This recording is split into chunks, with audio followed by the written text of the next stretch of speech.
कुमारी सैलजा जी, Bhupesh Baghel ji, TS Singhdeo जी, चरणदास महंत जी, तामराज साहू जी, दीपक बैद जी, फूलो देवी नेताम जी, छत्तीसगढ़ के मंत्री, एमएलएज, हमारे प्यारे पार्टी के कार्यकर्ता, बब्बर शेर,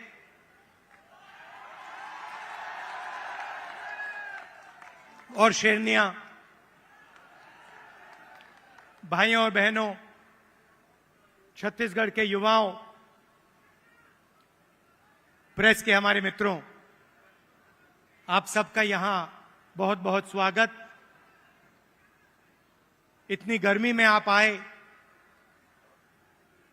अपना कीमती समय आपने हमें दिया, हमारी बात सुनने आए, इसके लिए मैं बहुत आभारी हूं।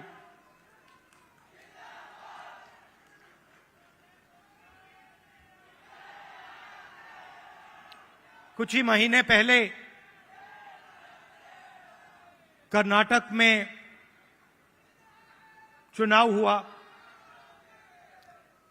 एक तरफ बीजेपी और उनकी विचारधारा, दूसरी तरफ कांग्रेस पार्टी, हमारी विचारधारा।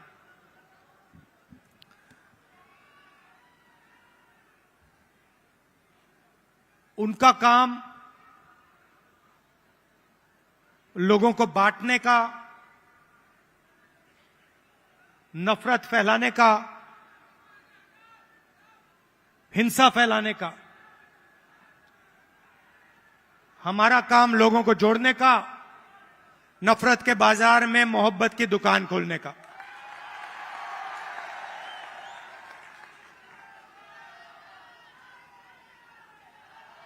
और कर्नाटक में हमने कहा, जैसे पहले हमने छत्तीसगढ़ में वायदे किए थे, किसानों को सही दाम देने का वायदा जो हमने पूरा किया, किसानों का कर्जा माफ किया, बिजली बिल हाफ किया, जैसे हमने यहां वायदे किए थे, वैसे ही हमने कर्नाटक में 5 वायदे किए। चुनाव से पहले बीजेपी के लोग हर बार वो कोई ना कोई नंबर निकाल देते हैं। कोई कहता है 230 सीट आएंगी, कोई कहता है 250 सीट आएंगी, मगर कर्नाटक के हर गरीब व्यक्ति ने पूरा दम लगा के कांग्रेस पार्टी को जिताया। और वही यहां हुआ था। देखिए, एक बात मैं साफ करना चाहता हूं, बीजेपी और नरेंद्र मोदी जी हिंदुस्तान के 2-3 अरबपतियों के लिए काम करते हैं। नाम आप जानते हो। कुछ ही दिन पहले दुनिया के सबसे बड़े फाइनेंशियल अखबारों में अदानी जी के बारे में कहानी आई, आर्टिकल छपा। दुनिया के सबसे बड़े फाइनेंशियल न्यूज़पेपर में लिखा था, अदानी जी जो नरेंद्र मोदी जी के करीब हैं, उन्होंने हिंदुस्तान से हजारों करोड़ रुपया बाहर देशों में भेजा और उस पैसे से स्टॉक मार्केट में अपने शेयर्स का दाम बढ़ाया। और उस पैसे से अदानी जी, आपकी जो पूंजी है, आपका जो इंफ्रास्ट्रक्चर है, आपके जो एयरपोर्ट हैं, सुना है अब रेलवे स्टेशन भी उनको दिए जाएंगे।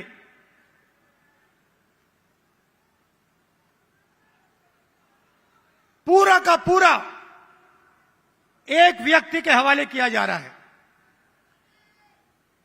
और मैं साफ कहना चाहता हूं कि चाहे वो कर्नाटक की सरकार हो, छत्तीसगढ़ की हो, राजस्थान की हो, हिमाचल की हो, और जो अभी आने वाली हैं तेलंगाना, मध्य प्रदेश, ये सारी की सारी सरकारें गरीबों की सरकारें होंगी, अदानी की सरकारें नहीं होंगी।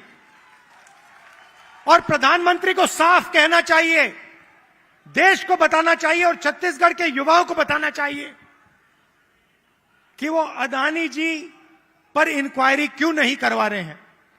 ऐसी क्या बात है कि नरेंद्र मोदी जी अदानी जी पर इंक्वायरी नहीं करा सकते हैं?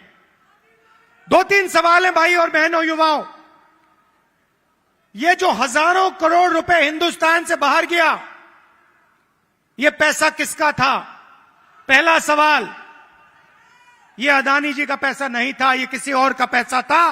किसका पैसा था? ये पहला सवाल है। प्रधानमंत्री जी कोई इंक्वायरी नहीं करवाएंगे। मैं आपको साफ कह देता हूं, हिंदुस्तान का प्रधानमंत्री अदानी जी पे कोई इंक्वायरी करा ही नहीं सकता, क्योंकि अगर उसका इंक्वायरी का नतीजा निकल गया तो नुकसान अदानी जी को नहीं होगा, नुकसान किसी और को होगा। तो छत्तीसगढ़ में हमने क्या किया? छत्तीसगढ़ में किसानों को धान के लिए सही दाम दिया। और आज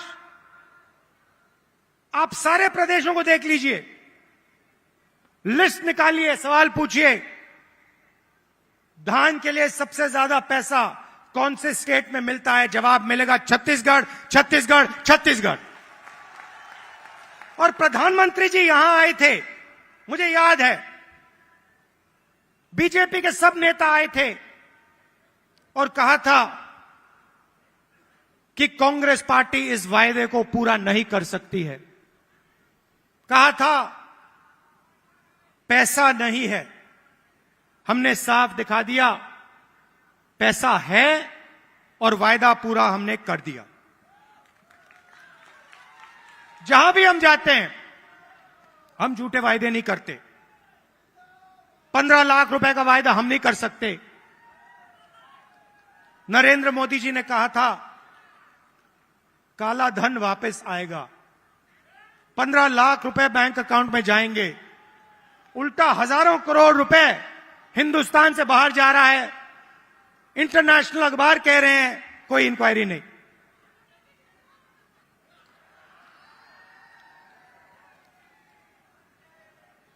तो अब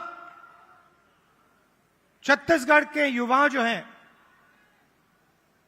आपकी बहुत बड़ी जिम्मेदारी है और हम चाहते हैं कि आप प्रदेश को चलाने में, राजनीति को चलाने में आगे आएं। आपको पीछे नहीं रहना चाहिए। आपकी जो नई जनरेशन है, भविष्य आपका है। आने वाले समय में छत्तीसगढ़ आपका है और आपको आगे बढ़ना पड़ेगा। और इसीलिए हमने राजीव युवा क्लब आपके लिए बनाए हैं। हर क्लब को 1 लाख रुपए, 3 लाख युवाओं को क्लब में हमने जोड़ा है। और ये ऐसे नहीं जोड़ा है, मैं आपको साफ बताना चाहता हूं। हमने इसलिए जोड़ा है कि आप इस प्रदेश को चलाने में, आप भाग लें। और हम आपके लिए राजनीति के दरवाजे खोलना चाहते हैं कि कुछ ही सालों में आपके बीच में से छत्तीसगढ़ के एमएलए, प्रधान, नेता चुन के आए, इसलिए हमने यह काम किया है। दो तीन चीजें मैं और कहना चाहता हूं। जो हमारे आदिवासी भाई हैं, आपके लिए हमने पैसा कानून लाया, आपकी जमीन की रक्षा की। मैं आपसे एक बात कहना चाहता हूं, हम आदिवासी शब्द का प्रयोग करते हैं। आदिवासी का मतलब जो हिंदुस्तान के ओरिजिनल मालिक हैं। आदिवासी का मतलब इस देश की जो जमीन है, जो धरती है, उसके सबसे पहले आप मालिक थे।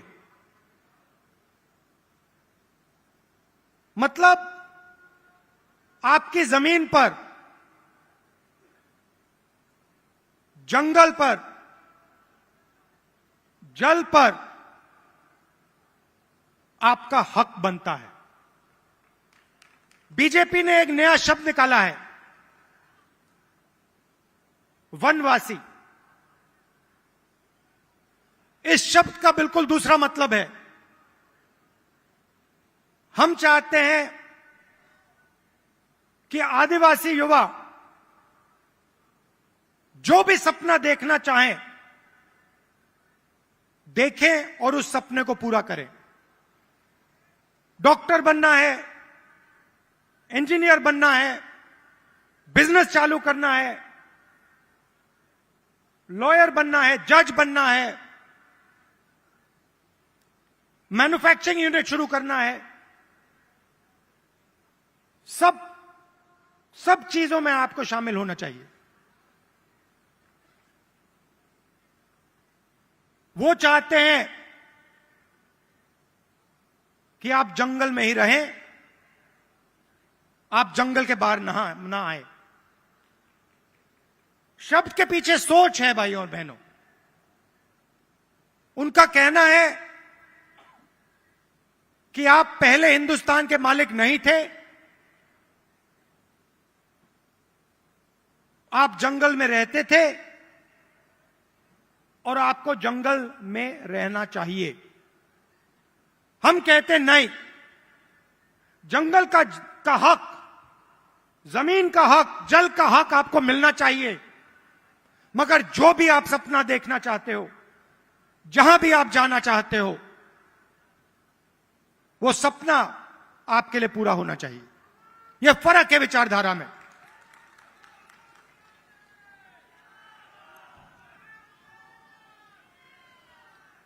और पूरे देश में भाई और बहनों,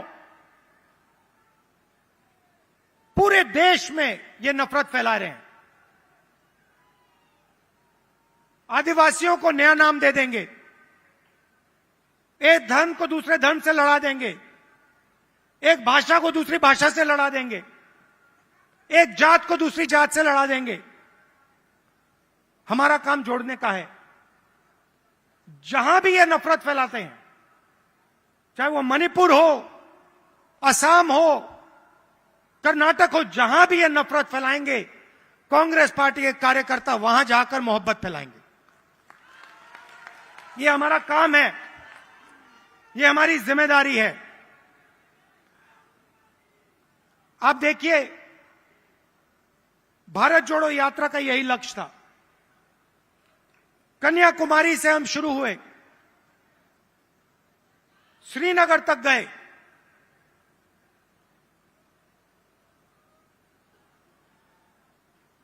मीडिया में इन्होंने, बीजेपी के लोगों ने हर रोज ये कुछ ना कुछ उल्टा सीधा बोलते हैं, नफरत फैलाते हैं। भारत जोड़ो यात्रा ने पूरे हिंदुस्तान को जोड़ने का काम किया। हर धर्म को, हर जात को, हर भाषा को हमने याद दिलाया कि आप सबसे पहले हिंदुस्तानी हो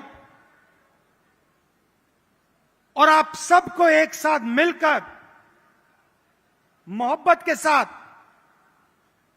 इज्जत के साथ रहना है।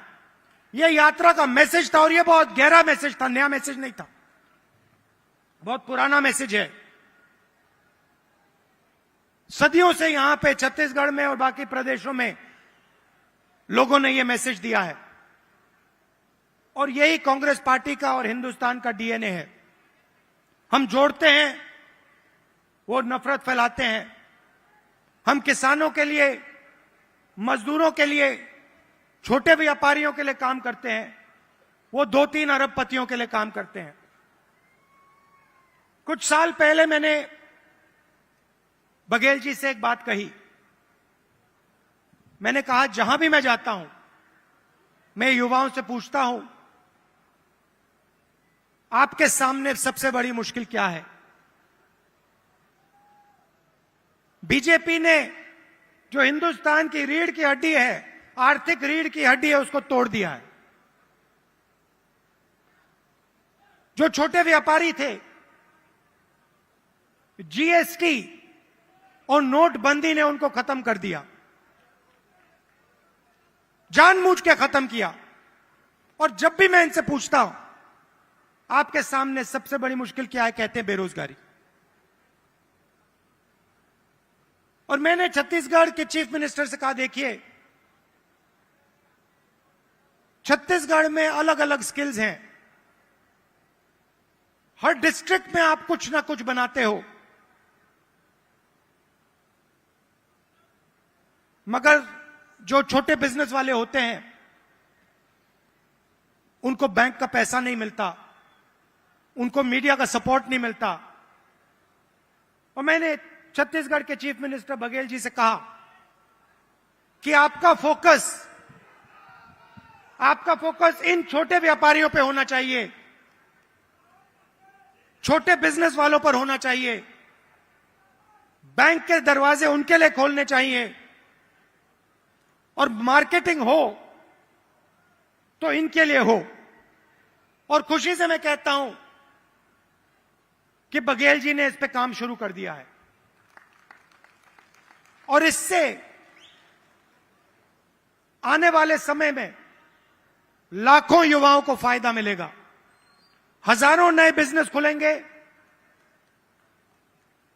और लाखों युवाओं को रोजगार मिलेगा। देखिए, आपको सिर्फ छत्तीसगढ़ की नहीं सोचनी है। छत्तीसगढ़ हिंदुस्तान का सेंटर है।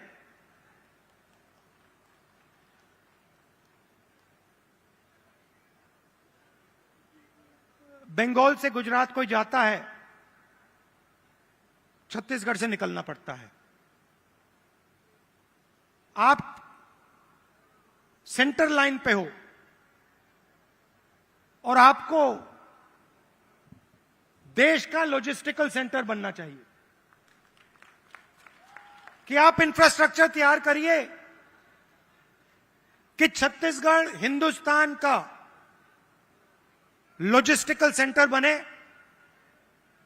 जो भी माल बंगाल से गुजरात बाकी प्रदेशों में जाए, वो यहां प्रोसेस हो, यहां से निकले, एयरपोर्ट से आप बाकी दुनिया को छत्तीसगढ़ से जोड़िए, सिर्फ हिंदुस्तान को नहीं, बाकी दुनिया को आप एयरपोर्ट से जोड़िए, छत्तीसगढ़ को जोड़िए कि हमारे जो युवा हैं, छत्तीसगढ़ के जो प्रोडक्ट्स हैं, वो पूरी दुनिया में जाएं, सिर्फ हिंदुस्तान में ना रहें।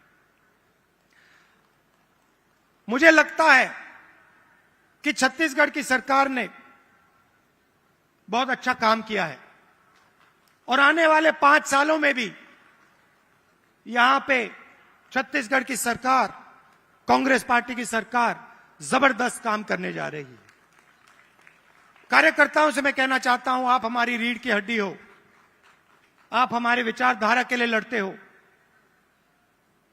छत्तीसगढ़ में आपने हमें जिताया, राजस्थान में जिताया, कर्नाटक में जिताया, हिमाचल में जिताया, तेलंगाना में जिताओगे, फिर से छत्तीसगढ़ में जिताओगे, मध्य प्रदेश में जिताओगे, राजस्थान में जिताओगे।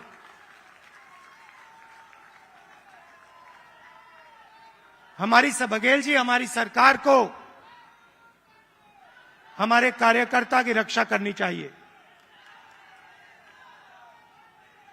करती है, मगर और डट के जो हमारा कार्यकर्ता है उसे लगना चाहिए कि मैं कांग्रेस पार्टी का कार्यकर्ता हूं, मैं कांग्रेस पार्टी की विचारधारा के लिए लड़ता हूं और मरता हूं।